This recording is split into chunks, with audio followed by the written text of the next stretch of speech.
Ladies and gentlemen, welcome back to my channel. This is your fellow Paisano speaking, and let's take care of business. Like I said, this month is going to be tough to talk about Calcio, but I do my best I can with this Champions League that has finished yesterday. I won't do the full analysis, but I give my 2 cents between Milan, Inter, and Juventus. Before anything, put a beautiful like and subscribe. Then eventually we'll get into some Juventus news in these days, or automatically wait for the games on the weekend and we'll give my thoughts.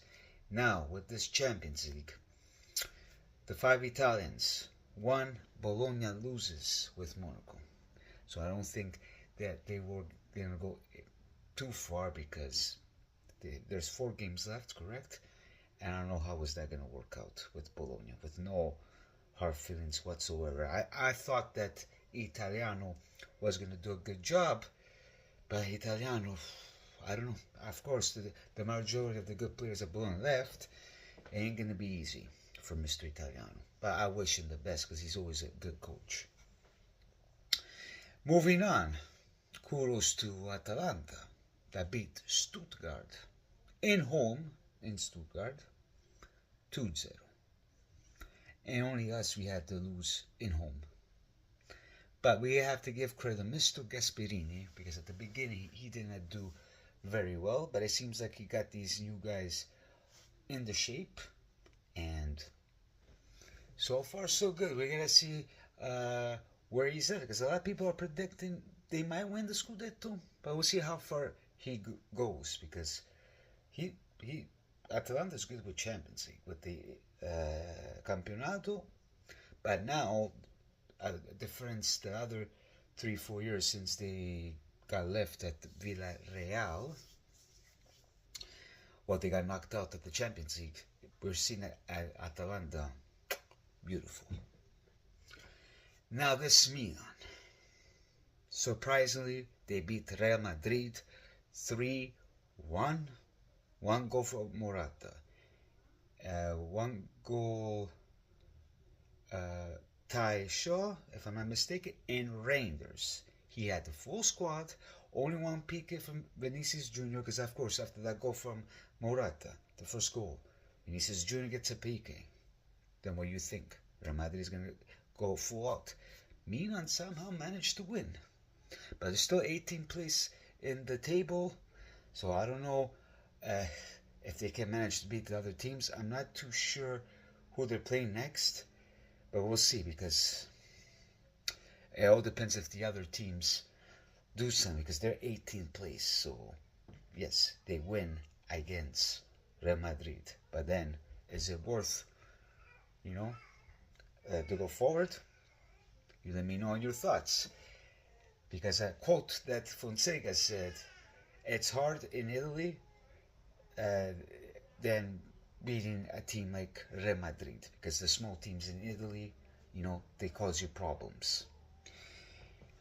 On the latest with Inter, they went 1-0 against Arsenal. A PK from Cianalugho, which I find surprising. They didn't give a PK from Sommer, but after that goal, all they did is defense, which Inter's defense, are pretty good when it comes to Champions League, even with Man City. They know how to control the game whatsoever. But if you have to ask me, no rivalry whatsoever, they got lucky. But in Champions League, you got to be lucky too. I know Arsenal tried, but man, I think after that PK given, because even the coach from Arsenal said if that was a rigore to Cianalugho, it should be rigore the punch of Sommer. Let's wait and see, but at the end of the day, we can all talk about the refs whatsoever, but now Cianalugho's there. Lautaro, I'm not really impressed, you ask me. Yeah, he kept the main guys on the bench, because Sunday is the big game for them. And that's it. Let's wait and see what will happen. Now, the latest team that I want to talk about is my Juventus.